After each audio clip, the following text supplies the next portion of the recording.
Hola amigos, buenas tardes. Desde el estudio de sonido e imagen de las Naciones Unidas aquí en Ginebra les transmite Juan Gasparini. Hoy tenemos la oportunidad de poder entrevistar al nuevo embajador de Colombia aquí en Ginebra, Gustavo Gallón, que es conocido del mundo de derechos humanos aquí en Ginebra porque viene del mundo de las ONG, como se dice, o sea, integrante de la Comisión Colombiana de Juristas, 2 veces relator de Naciones Unidas, una vez para Guinea Ecuatorial, luego para Haití, y ahora su nuevo presidente, Gustavo Petro, lo ha llamado para encargarse de la representación de Colombia aquí en Naciones Unidas. Así que, Gustavo, buenas tardes. Juan, buenas tardes. Muchas gracias. Bien, hoy tú has tenido que pronunciarte, digamos, sobre la nueva política que tiene tu país. Tu presidente ha tenido una intervención directa ante el Consejo y ha anunciado una serie de medidas, o sea que es sobre eso que yo quiero conversar. Primero, para los que no conocen, se anuncia la ratificación de instrumentos como el Acuerdo de Escazú, que es algo importante y que yo quisiera que usted lo presente. Y después hay una serie de medidas con respecto a órganos de derechos humanos. Todos saben que el Consejo de Derechos Humanos funciona en Ginebra y los órganos de promoción y protección de los derechos humanos también funcionan en Ginebra, y entonces hay una ratificación del protocolo facultativo contra la tortura. ¿Qué significa esto? Que si una persona que dice que ha sido torturada en el país recurre a la justicia y la justicia no le da razón, puede recurrir a los expertos de la ONU en la materia. Creo que es así que funcionan aquí. También la misma medida ha tomado Colombia con respecto al Comité de Desapariciones Forzadas. Por último, ha abandonado Colombia, según lo que ha dicho hoy el presidente, las declaraciones interpretativas al protocolo facultativo de la Convención sobre la eliminación de todas las formas de discriminación contra la mujer. Esto significaba que antes las autoridades colombianas no estaban totalmente de acuerdo en ratificar estos instrumentos. Es un paso importante. Y rápidamente menciono otros.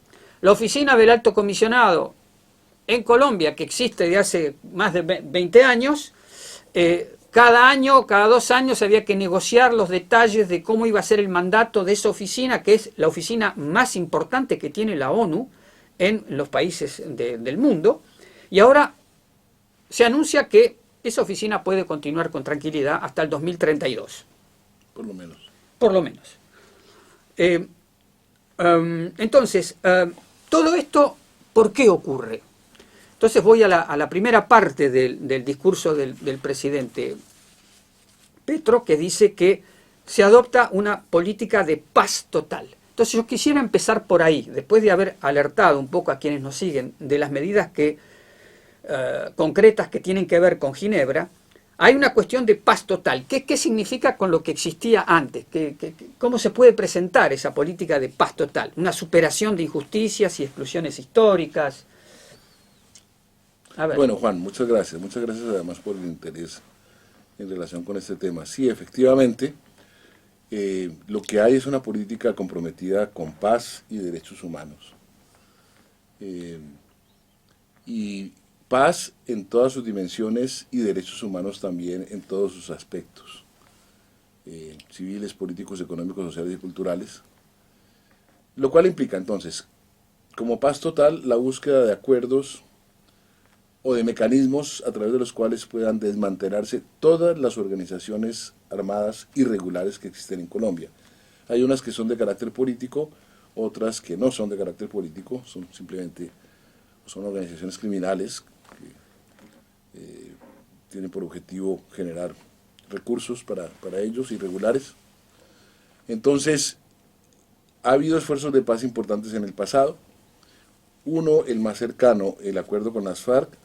El compromiso del gobierno es cumplirlo plenamente. En los últimos 4 años la implementación fue lenta, fue incompleta, entonces se va a hacer lo necesario para que el Estado cumpla con esas obligaciones, pero además a buscar la forma de lograr que el resto de grupos que están alzados en armas, de una u otra forma, cesen su actividad, porque nada sacamos con tener, bueno, sacamos algo, pero siempre estaremos con una dificultad muy grande si no se hacen acuerdos con todos los grupos y cesa esta actuación armada irregular en Colombia.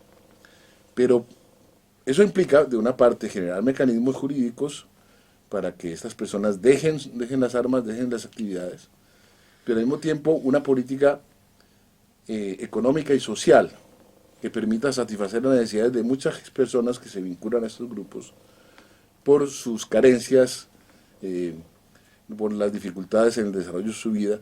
Entonces esa política de paz está acompañada de una política que es de derechos humanos, que es de satisfacción de derechos básicamente económicos y sociales.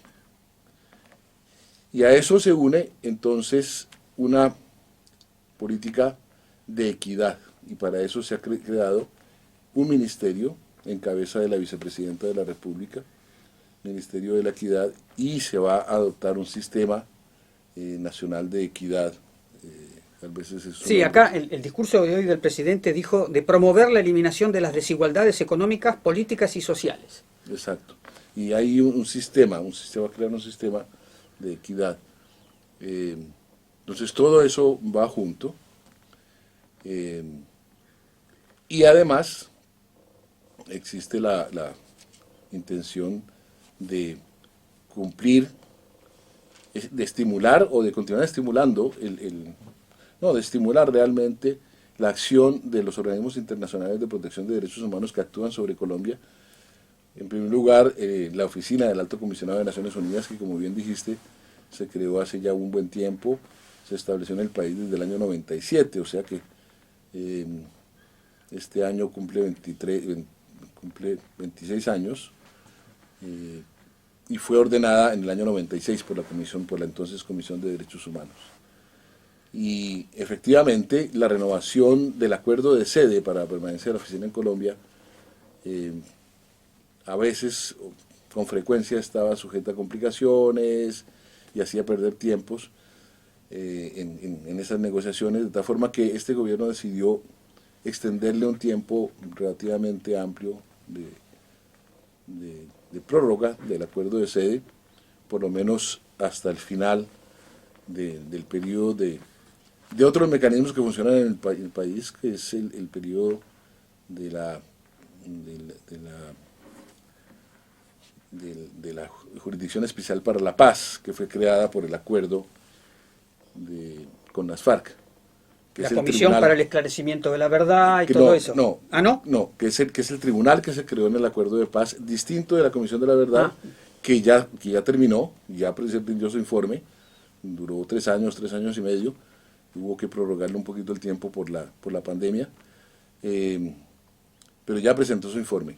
Y subsiste el tribunal, que es la Jurisdicción Especial para la Paz, y subsiste también la Comisión para el Esclarecimiento, la Comisión para la Búsqueda de Personas, la Unidad de Búsqueda de Personas dadas por desaparecidas, que son 3 mecanismos de verdad, justicia, reparación y no repetición que se adoptaron en el acuerdo de paz, o que se crearon en el acuerdo de paz. Eso está funcionando, pero tiene que finalizar su tarea. Eso está funcionando, y entonces el plazo que se estableció para la continuación de las actividades de la sede de la oficina en Colombia es el que coincide con la terminación del plazo de la Jurisdicción Especial para la Paz, sin perjuicio de que se pueda renovar entonces si es necesario, porque los problemas de derechos humanos que afronta Colombia son muy grandes, el gobierno es consciente de eso, y la idea es poder tener una sociedad realmente respetuosa de los derechos humanos, donde más allá de las diferencias que tengamos las personas que vivamos en Colombia respecto de muchos asuntos, haya un mínimo común denominador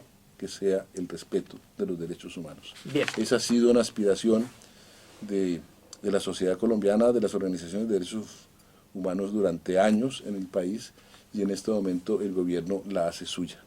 Un compromiso pleno con los derechos humanos como base además de su política de paz total.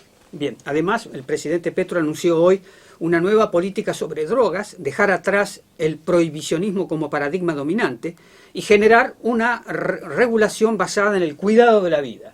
O sea que también sobre el tema de drogas, que ha hecho tristemente célebre muchas cosas que venían como noticias de Colombia, también se ataca el problema de frente. Así es. Hay que tener en cuenta que muchos de estos grupos, o mejor dicho, todos estos grupos irregulares armados que existen en el país, hoy en día se nutren de los ingresos derivados del comercio de droga, del comercio ilícito de droga, y por consiguiente hay que enfrentar seriamente el problema de la droga. Y el problema de la droga se ha enfrentado, lamentablemente hay que decirlo, no seriamente. Se ha afrontado a través de la llamada guerra contra las drogas, que ha durado casi 50 años y sin producir resultados positivos, porque no ataca las causas estructurales del problema, ataca a los productores, ataca a los sectores vulnerables, pero los grandes empresarios de la droga en general quedan por fuera del problema. Aquí de lo que se trata es de descriminalizar el consumo, de descriminalizar la producción de la hoja, que recae solamente sobre campesinos, de generar medidas de persecución, especialmente de los grandes capitales que se mueven en torno al asunto y de los mecanismos financieros y comerciales que les dan, que permiten que se desarrolle, y de atender los problemas de salud de los consumidores para ayudar a superar sus problemas, sus problemas de adicción y demás.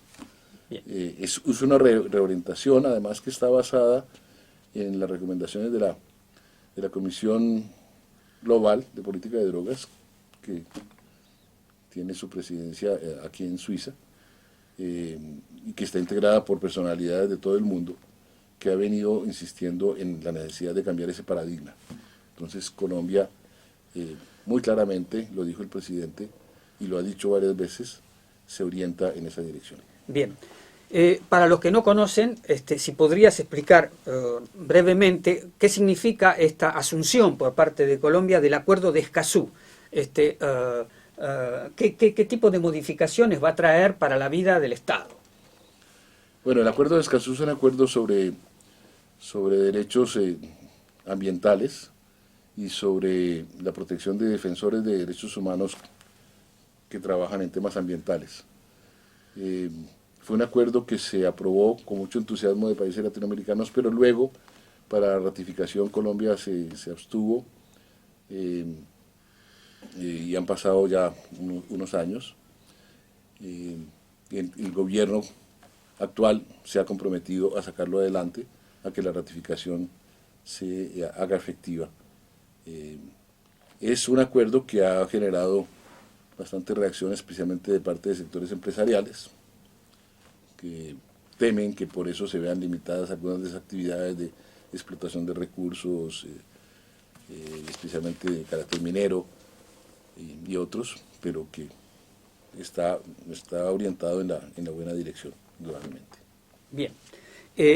Para ir terminando, un desafío que ha planteado el presidente es que si se ponen en ruta todas estas modificaciones, por primera vez Colombia aspira a ser un miembro del Consejo de Derechos Humanos para el periodo 2025-2027. O sea, antes lo integra, digamos, Colombia participa de las discusiones, pero como Estado de los 47 estados que componen el Consejo, para tener, creo que son 8 o 9 los escaños que tiene América Latina y el Caribe, Colombia no se presentaba porque había toda una situación crítica de debate que quedaría atrás, sería dejada atrás por estos cambios, y entonces podría aspirar, como cualquier país normal, a postularse para el Consejo de Derechos Humanos. ¿Cómo ves ese desafío en 2 años para poder producir todos estos cambios?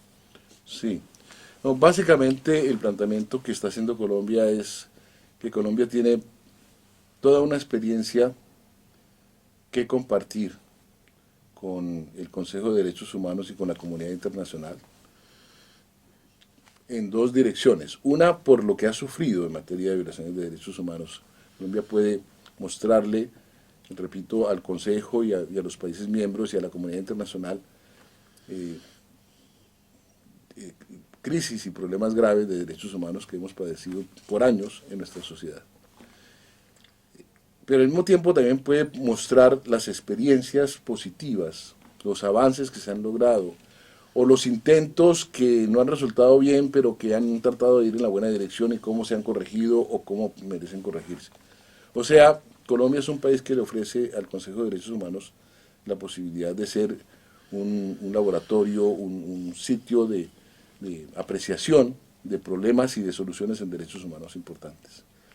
Y por otra parte, pues con el compromiso que tiene el gobierno actual de Colombia en materia de derechos humanos, pues indudablemente Colombia puede ser un aporte importante en esa materia. Y al mismo tiempo, Colombia quiere, de todas formas, aún sin ser miembro del Consejo de Derechos Humanos, pedirle al Consejo y pedirles a los organismos que rodean al Consejo, como la Oficina del Alto Comisionado, como los relatores, como los comités de seguimiento de los tratados internacionales, que apoyen o que continúen analizando la situación de Colombia, que continúen haciendo recomendaciones para superar la grave crisis de derechos humanos, teniendo la seguridad de que Colombia, a diferencia de lo que ha sucedido en el pasado, no las va a tomar a la defensiva, no va a perder el tiempo tratando de decir eso no es verdad o tal situación tiene unas características distintas de las que se describen, sino por el contrario, va a aprovechar lo positivo que haya en esas observaciones y en esas recomendaciones para aplicarlas, porque Colombia padece y sigue padeciendo una situación difícil en materia de derechos humanos que estamos comprometidos a superarla. Pero acá hay un anuncio de querer someterse al escrutinio internacional porque Colombia ha hecho una invitación abierta a todos los relatores que quieran visitar Colombia para mirar un poco lo que está pasando. O sea, hay una voluntad política de abrir al escrutinio internacional. Son más de 40 relatores que hay y grupos de trabajo. Es un signo, digamos, de la perspectiva futura. Así es.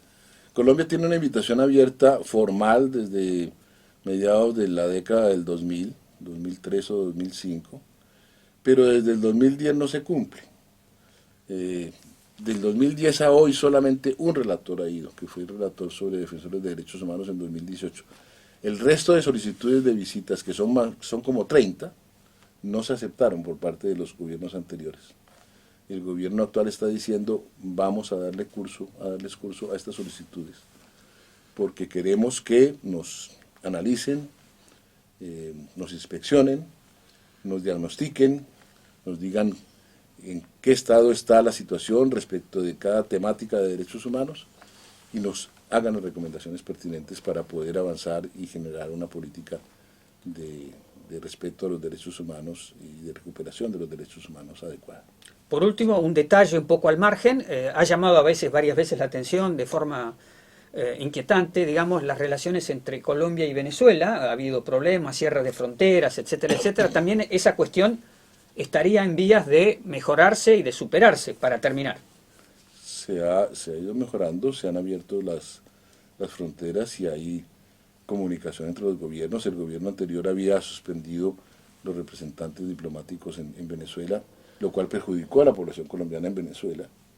Ahora se ha restablecido la embajada, se han restablecido los consulados y hay conversaciones entre los gobiernos, y el gobierno colombiano ha invitado al gobierno de Venezuela a volverse a unir a la Comisión Interamericana de Derechos Humanos, de la cual se retiró hace un tiempo, lo cual muestra cuál es la tónica en esta materia. Pero permíteme, antes de terminar, Juan, añadir un punto que estaba mencionado en el informe, y es la invitación que hizo el gobierno a pensar en la conveniencia de convocar una tercera conferencia mundial en derechos humanos, porque se han hecho dos conferencias, la primera en 1968, que condujo, entre otras cosas, a la producción del Tratado sobre la Eliminación de la Discriminación Racial, entre muchas otras realizaciones. La conferencia de Viena, 25 años más tarde, en el 93, que produjo, entre otras también realizaciones, la creación de la Oficina del Alto Comisionado de Naciones Unidas para los Derechos Humanos. Y quedó la idea en Viena de que 25 años después, es decir, en 2018, sería la tercera conferencia, y no se ha hecho. Y tenemos problemas muy fuertes que afrontar. Hay dificultades también para hacer una conferencia, eso no se puede ignorar, pero entonces por eso la invitación del presidente a que se piense en cómo lograr una conferencia de derechos humanos que haga frente a nuevas realidades, al problema del cambio climático y derechos humanos, al problema de juventud y derechos humanos, inteligencia artificial y derechos humanos. Es decir, una serie de temáticas que deben analizarse por una parte, y por otra parte los mecanismos de protección de derechos humanos que han avanzado mucho pero que necesitan ser perfeccionados para tener mayor eficacia y que cumplan su cometido. Gustavo Gayón, muchas gracias. Desde Ginebra les transmitió Juan Gasparini.